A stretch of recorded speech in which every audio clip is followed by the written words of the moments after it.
उधर गजा में जंगबंदी मुआहदे के ऐलान के बावजूद इसराइल के मकबूजा पट्टी पर हमले रुक नहीं सके हैं। ताज़ा हमलों में 40 फलस्तीनियों के शहीद होने की खबर है। गजा की सिविल डिफेंस एजेंसी के मुताबिक बुध को इसराइल और हमास के दरमियान जंगबंदी के मुआहदे के ऐलान के बाद इसराइली हमलों में कम से कम 40 फलस्तीनी शहीद हुए। एजेंसी के तर्जुमान ने बताया कि जंगबंदी के ऐलान के बावजूद हमले नहीं रुके। इसराइल की जानिब से हमले गजा पट्टी के मुख्तलिफ इलाकों में किए गए हैं। फलस्तीन की मज़ाहमती तंजीम हमास ने गजा जंगबंदी मुआहदे को अहम कामयाबी करार दे दिया। हमास की जानिब से जारी एलामिया में कहा गया है कि जंगबंदी का मुआहदा फ़लस्तीनी अवाम की अज़मत और गजा में मज़ाहमत के बेमिसाल जज्बे का कमाज है जो पिछले 15 महीनों से ज़ायद अरसे से जारी है। हमास ने कहा कि ये मुआहदा फ़लस्तीनी अवाम, उनकी मज़ाहमत, उम्मत मुस्लिमा और आलमी सतह पर आज़ादी पसंदों की एक मुश्तरका कामयाबी है और ये हमारी जद्दोजहद के सफ़र में एक संग मील की हैसियत रखती है। मज़ाहमती तंजीम ने कहा कि गजा के साबिर और शुजाअत से भरपूर आवाम की हिमायत और दिफा हमारा फ़र्ज़ है। इसराइली जारहियत और नस्ल कुशी को ख़त्म करना अव्वलीन तरजीह है। गजा में जंगबंदी के ऐलान के साथ ही उसका क्रेडिट लेने की रेस लग गई है। अमेरिकी सदर जो बाइडन और नौमुंतखब अमेरिकी सदर डोनाल्ड ट्रंप ने सीज़ फायर का सहरा अपने अपने सर बांधने की कोशिश की। अमेरिकी सदर जो बाइडन ने गजा जंगबंदी मुआहदे को अमेरिका की बेहतरीन सिफारतकारी का नतीजा करार देते हुए कहा कि ये मुआहदा खित्ते में अमन और इंसानी इमदाद की फराहमी के लिए अहम पेशरफ्त है।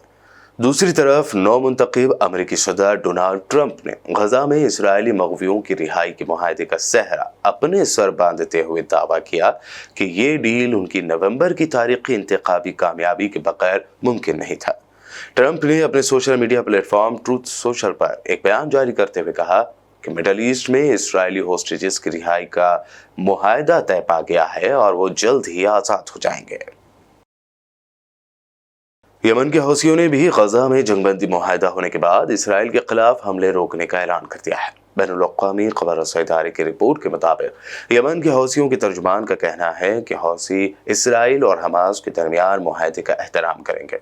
तर्जुमान के मुताबिक गजा पट्टी में जंगबंदी के बाद इसराइल पर मिसाइल और ड्रोन हमले बंद कर देंगे।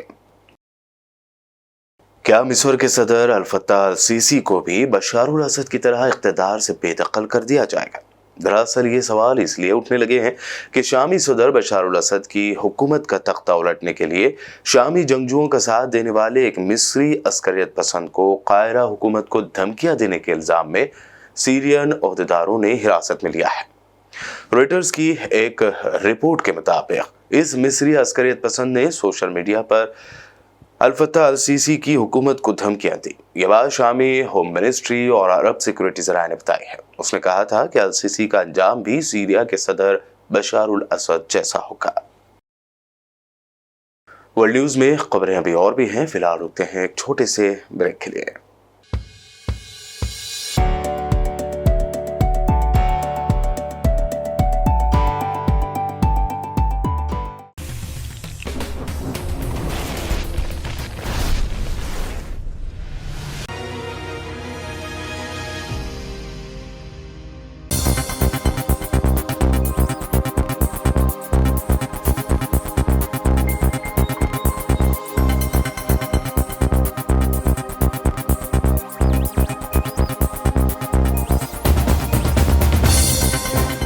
ब्रेक के बाद आगे बढ़ते हैं और अब देखते हैं अहम नेशनल न्यूज़।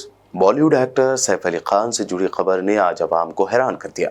दरअसल एक्टर के मुंबई के बांद्रा में वाक़ घर में चोर घुस गया था। इस दौरान चोर या नामालूम शख्स जब सैफ अली खान के बेटे के कमरे में दाखिल हुआ तो उस वक्त घर में मौजूद सैफ अली खान चोर से टकरा गए और चोर ने सैफ अली खान पर हमला कर दिया। उनके कंधे और बाजुओं पर गहरे जख्म आए हैं। इस हमले में सैफ अली खान को गहरे जख्म आने के बाद उन्हें अस्पताल में भर्ती कराया गया, जहां सर्जरी करने के बाद आईसीयू में उन्हें शिफ्ट कर दिया गया। डॉक्टरों ने सैफ की हालत खतरे से बाहर बताई है। पुलिस ने भी इस मामले में बयान जारी किया है। मुंबई पुलिस ने बताया कि कल देर रात एक नामालूम शख्स एक्टर सैफ अली खान के घर में घुस गया और इस दौरान उसके घर की हाउस हेल्पर से बहस हुई। जब एक्टर ने मदाखलत करने और उस शख्स को मुतमईन करने की कोशिश की तो उसने सैफ अली खान पर हमला किया और उन्हें जख्मी कर दिया। पुलिस इस मामले की जांच कर रही है। पुलिस ने इस मामले में सैफ अली खान के घर में काम करने वाले 3 लोगों को हिरासत में लेकर पूछताछ शुरू की है। कल रात में सुबह 3 बजे के आसपास पुलिस स्टेशन में इंफॉर्मेशन आई कि एक्टर सैफ अली खान उन पर उनके घर पे हल्ला हुआ है। पुलिस टीम पर हम लोग वहाँ स्पॉट पर गए। एक्टर सैफ अली खान को उनका लीलावती हॉस्पिटल में ट्रीटमेंट शुरू है, डॉक्टर बन गए। एंड इसमें जो आरोपी है उनको उनमें काम शुरू है, इन्वेस्टिगेशन चल रहा है। बाकी की डिटेल्स डॉक्टर्स ज़्यादा अच्छे से बता पाएंगे। एक्टर सैफ अली खान पर हुए हमले को लेकर शिवसेना यूबीटी ने रियासत की बीजेपी, शिंदे सेना और अजीत पवार एनसीपी हुकूमत पर शदीद तनकीद की है। साथ ही उन्होंने रियासत के लॉ एंड ऑर्डर पर सवाल उठाए। शिवसेना लीडर आनंद दुबे ने कहा कि इस मुल्क में मशहूर हस्तियां महफूज नहीं हैं तो आम लोगों का क्या ही हाल होगा। उन्होंने ये भी कहा कि सलमान खान के घर के बाहर फायरिंग, बाबा सिद्दीकी का कत्ल और अब सैफ अली खान को चाकू मारा गया। क्या मुंबई में कोई लॉ एंड ऑर्डर है या नहीं? ऑल इंडिया मजलिस इत्तेहादुल मुस्लिमीन की जानिब से दिल्ली असेंबली इलेक्शन में ताहिर हुसैन को टिकट दिए जाने के बाद TV9 की एक रिपोर्ट के मुताबिक बीजेपी लीडर और हेट स्पीच देने के लिए मशहूर कपिल मिश्रा के खिलाफ इशरत जहां को MIM की जानिब से मैदान में उतारे जाने का इम्कान है।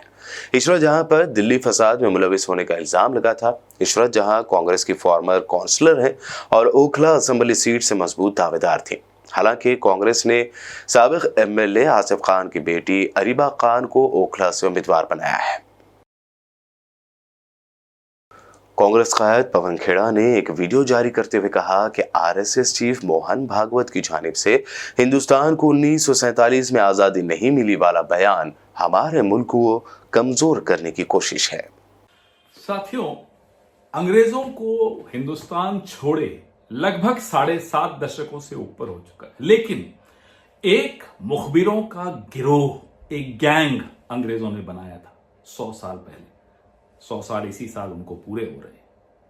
राष्ट्रीय स्वयंसेवक संघ ये तब से अब तक सिर्फ और सिर्फ मुखबिरी करता रहा, देश को कमजोर करता रहा। देश को स्वतंत्र करने का जो युद्ध चल रहा था, संघर्ष चल रहा था, उसको कमजोर करता रहा। भारत छोड़ो आंदोलन के वक्त तो इन्होंने चिट्ठी लिख दी थी श्यामा प्रसाद मुखर्जी ने अंग्रेजों को कि कैसे इस आंदोलन को कमजोर किया जाए, कैसे इसको सैबोटाज किया जाए। ये इनकी असलियत है।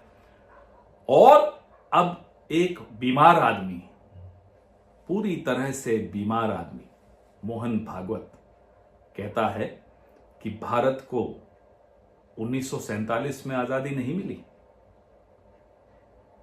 ये शब्द भले मोहन भागवत के होंगे, ये पीड़ा, ये दर्द गुरु गोलवालकर का है। गुरु ये मानते हैं उसको, हम नहीं। गुरु गोलवालकर वो आदमी है जो 1947 तक अंग्रेजों की जी हुजूरी करता रहा और उसको दर्द इसी बात का था, ये कैसा संविधान आ गया जो दलितों को आरक्षण देता है, जो आदिवासियों के लिए आरक्षण की बात करता है। ये कैसा संविधान? उसको दर्द इस बात का था, ये तिरंगा कैसे आ गया। और वो दर्द राष्ट्रीय स्वयंसेवक संघ में आज तक है। इसी सदी की शुरुआत में 26 जनवरी 2001 को राष्ट्र प्रेमी युवा दल के 3 सक्रिय सदस्य नौजवान लोग घुस गए रेशम बाग में, नागपुर में, और फहरा दिया उन्होंने तिरंगा। उनको जेल करवाई राष्ट्रीय स्वयंसेवक संघ ने। नागपुर की अदालत में बड़ा लंबा चला यह केस, फिर अदालत से वो बरी हुए। दिलीप चत्तानी, बाबा मेंढे और उनके साथी ये अपने आप को राष्ट्रभक्त कहते हैं। इनकी नफरत जो इनके अंदर भरी हुई है कांग्रेस पार्टी के प्रति, महात्मा गांधी के प्रति, सरदार पटेल के प्रति, पंडित जवाहरलाल नेहरू के प्रति, सुभाष चंद्र बोस के प्रति, वो नफरत बार बार अलग अलग शब्दों से दिखाई देती। आप कांग्रेस से नफरत करिए, कोई दिक्कत नहीं है, हम लड़ लेंगे आपसे, हम आपको सिखा भी देंगे। लेकिन आपकी ये नफरत जो कांग्रेस के खिलाफ है, ये अब देशद्रोह का रूप ले रही है। तभी मैं आपको बीमार कहता हूं Mohan Bhagwat ji, you are a sick man. और इस बीमारी का इलाज ये देश जानता है कैसे करना है। आपकी औकात में अगर आप खुद नहीं रहेंगे तो ये देश आपको आपकी औकात याद दिला देगा, भूलिएगा नहीं। हो सकता है हमसे कोई चूक हुई होगी कि आपको सही वक्त पे आपकी औकात नहीं दिखाई, लेकिन इस देश से कभी चूक नहीं होती। इलाज कराइए, आप बीमार हैं मोहन भागवत जी। आम आदमी पार्टी लीडर संजय सिंह ने प्रेस कॉन्फ्रेंस में बड़ा दावा करते हुए कहा कि मुबैना शराब घोटाला बीजेपी की साजिश है, ये साबित हो गया है और इस मामले में केजरीवाल, मनीष सिसोदिया और मेरी गिरफ्तारी गैर कानूनी व गलत थी, जिसके लिए नरेंद्र मोदी को माफी मांगनी चाहिए। कल ये साबित हो गया पूरे देश के सामने कि तथाकथित शराब घोटाला भारतीय जनता पार्टी के द्वारा, प्रधानमंत्री नरेंद्र मोदी जी के द्वारा, अमित शाह जी के द्वारा बनाया गया एक मनगढ़ंत घोटाला था। इस पूरे मामले में ना कोई सिर था ना पैर था और दिल्ली के मुख्यमंत्री अरविंद केजरीवाल जी की जो गिरफ्तारी थी वो पूरी तरीके से अवैध थी, गलत थी। मनीष सिसोदिया जी की जो गिरफ्तारी थी वो पूरी तरीके से अवैध थी, गलत थी, इलीगल थी। मेरी जो गिरफ्तारी थी वो पूरी तरीके से गलत थी, फर्जी थी, झूठी थी, अवैध थी। अगर जरा सी भी शर्म है तो इस अपराध के लिए भारत के प्रधानमंत्री आदरणीय नरेंद्र मोदी जी को अरविंद केजरीवाल जी से माफी मांगनी चाहिए। उन्होंने अपराध किया है, गुनाह किया है, इस बात के लिए माफी मांगनी चाहिए। बगैर सैंक्शन के अरेस्ट किया है, इस बात के लिए सार्वजनिक रूप से प्रधानमंत्री जी को माफी मांगनी चाहिए। और मुझे लगता है कि ये अब बताने की जरूरत नहीं कि पूरा मामला राजनीतिक दुर्भावना से प्रेरित था, राजनीतिक दुर्भावना के कारण बनाया गया था। इसमें दूर दूर तक कोई सत्यता नहीं थी और गिरफ्तारी पूरी तरीके से अवैध थी, गलत थी। दिल्ली असेंबली इलेक्शन के लिए कांग्रेस ने अपनी गारंटियों का ऐलान कर दिया है। तेलंगाना के सीएम ए रेवंत रेड्डी के हमरा दिगर कांग्रेस कायदीन ने ये गारंटियां जारी की हैं, जिसमें 500 रुपए में gas cylinder, ration kit free, 300 unit बिजली फ्री शामिल है। इसके बाद प्रेस कॉन्फ्रेंस से खिताब करते हुए तेलंगाना के सीएम ए रेवंत रेड्डी ने अरविंद केजरीवाल और नरेंद्र मोदी को एक ही जैसी शख्सियत करार दिया, जिनका काम झूठ बोलना है। हम चुनाव के समय पर तेलंगाना जनता को जो वादा किया था, हर वादा निभाने के लिए कोशिश किए। इसीलिए आज दिल्ली कांग्रेस पार्टी के राज्य के अध्यक्ष देवेंद्र यादव जी और इंचार्ज निज़ामुद्दीन के साथ आज ये प्रेस मीट और 2 गारंटी आज दिल्ली जनता को हम लोग वादा कर रहा है। पिछले कुछ दिनों से 3 गारंटी वादा कर चुका है दिल्ली कांग्रेस पार्टी ने। आने वाले दिल्ली राज्य चुनाव में कांग्रेस पार्टी को किस लिए जिताना है और तेलंगाना राज्य में कांग्रेस पार्टी जीतकर क्या किया, आज पत्रकार मित्रों से मैं हमारे तरफ से हमारे वादा आपको सुनाने के लिए इधर हाजिर हुए। मोदी और केजरीवाल में कोई अंतर नहीं है, नाम अलग अलग है, काम तो एक ही है, झूठ बोलने का काम। 3 बार वो प्रधानमंत्री बन चुका है, 3 बार ये मुख्यमंत्री बन चुका है, मगर दिल्ली के लिए क्या किया? आज दिल्ली में रहने का काबिल नहीं है। दिल्ली लोग तेलंगाना से आने के लिए डर रहा है, दिल्ली आने के लिए। भाई दिल्ली में गए तो हमको बुखार आ जाएंगे, दिल्ली में गए तो हमारा पूरा तबीयत खराब हो जाएंगे, दिल्ली से वापस आ गए तो फिर दवाखाना को जाना पड़ेगा। और अब आखिर में हेडलाइंस पर डालते हैं एक और नजर। 15 महीनों के इस्राएली जुल्म के बाद गजा जंगबंदी का मुआहदा तय पा गया। कतरी वजीर आजम ने किया ऐलान, 6 हफ्तों की जंगबंदी, आइंदा इतवार से सीज फायर डील पर होगी अमलावरी।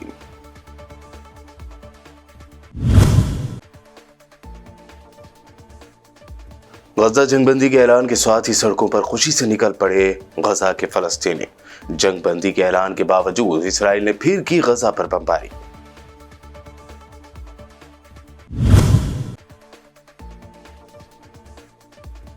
गजा जंगबंदी मुआहदे को हमास ने बताया बड़ी कामयाबी, तो जो बाइडेन और डोनाल्ड ट्रंप ने की सीज फायर डील का सेहरा अपने सर बांधने की कोशिश।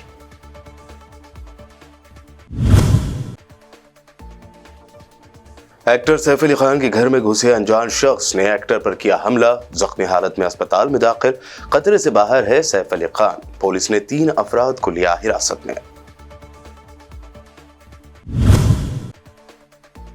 बीजेपी की साजिश थी मुबैना शराब घोटाला, जिसमें केजरीवाल, सिसोदिया और संजय सिंह को किया गया गिरफ्तार। आप राज्यसभा रुकन का दावा, पीएम मोदी से सरेआम माफी मांगने का किया मुतालबा।